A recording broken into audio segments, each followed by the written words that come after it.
मोहब्बत के धारा हमार मोड़ देहलू, तू पकड़ल हाथ हमार छोड़ देहलू। मोहब्बत के धारा हमार मोड़ देहलू, तू पकड़ल हाथ हमार छोड़ देहलू। ए जान, हम तुहसे बहुत प्यार करत रहनी, लेकिन तू हमार दिल तोड़ देहलू।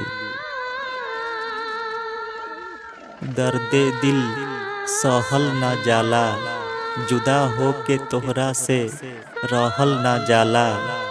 दर्दे दिल सहल ना जाला, जुदा हो के तोहरा से रहल ना जाला। दर्दिया उठेला दिल में, लेकिन केकरो से कहल ना जाला। तू फूल बन के हमार जिंदगी में अइलू, हवा बन के काहे चल गइलू। तू फूल बन के हमार जिंदगी में अइलू, हवा बन के काहे चल गइलू।